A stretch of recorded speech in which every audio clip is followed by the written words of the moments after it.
నమస్కారం అండి. ఈరోజు రాష్ట్ర ముఖ్యమంత్రి వర్యులు తెలుగుదేశం పార్టీ జాతీయ అధ్యక్షులు అలాగే ఎన్డీఏ కూటమి యువ ఎంటర్‌ప్రెన్యూర్స్‌ని నూతన ఆలోచన ఉన్నటువంటి వారికి ఒక వేదిక కల్పించాలి. ఆవిష్కరణ ఆంధ్రప్రదేశ్లో భాగంగా రతన్ టాటా ఇన్నోవేషన్ హబ్ అని చెప్పి ఇక్కడ విశాఖపట్నంలో మరి విఎంఆర్డీఏ బిల్డింగ్లో స్టార్ట్ చేయడం జరిగిందండి.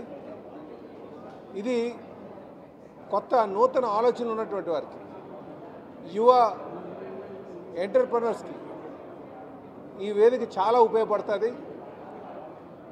కేవలం ఆలోచనలు ఉన్నటువంటి వారికి మాత్రమే కాకుండా, అంటే ఆలోచనలతో చాలామంది వస్తారు, ఆలోచనలు ఉన్నవారికి ఇంకో విధంగా కూడా సహకారం అందేటట్టుగా, అంటే ఇండస్ట్రియల్ పార్ట్నర్స్ అని చెప్పి ఈ రాష్ట్రంలో ఉన్నటువంటి ఇండస్ట్రియల్గా బాగా అభివృద్ధి చెంది మంచి ఇండస్ట్రీస్ రన్ చేస్తున్నటువంటి వారిని కూడా ఈ వేదిక మీద తీసుకొచ్చి వాళ్ళని ఇండస్ట్రియల్ పార్ట్నర్స్గా పెట్టి, ఇదే కాకుండా నాలెడ్జ్ పార్ట్నర్స్గా యూనివర్సిటీస్ నుంచి ప్రొఫెసర్ నాలెడ్జ్ కూడా ఇక్కడ పెట్టి ఎవరికైతే నూతన ఆలోచన ఉందో ఆ ఆలోచనల్ని కార్యరూపం దాల్చేటట్టుగా ఈరోజు ఈ హబ్ని తయారు చేయడం జరిగింది.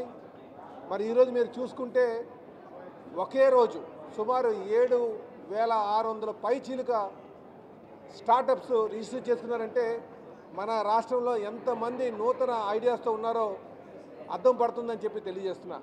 కనుక ఇది ఎవరికైనా నూతనంగా ఆలోచన ఉన్నటువంటి వారు, భవిష్యత్తులో మంచి కంపెనీస్ పెట్టాలన్నటువంటి వారు, అలాగే వాళ్ళ ఆలోచనని కార్యరూపం దాల్చాలనుకున్నటువంటి వారు ఇక్కడికి వచ్చి నమోదు చేసుకుంటే వారికి ప్రభుత్వమే ఇండస్ట్రియల్ పార్ట్నర్స్ కావచ్చు, నాలెడ్జ్ పార్ట్నర్స్ కావచ్చు, వీళ్ళందరినీ కలిపి వాళ్ళ ఐడియాస్ని కార్యరూపం దాల్చే విధంగా ఈ హబ్ను తయారు చేయడం జరిగిందని చెప్పి తెలియజేస్తాం.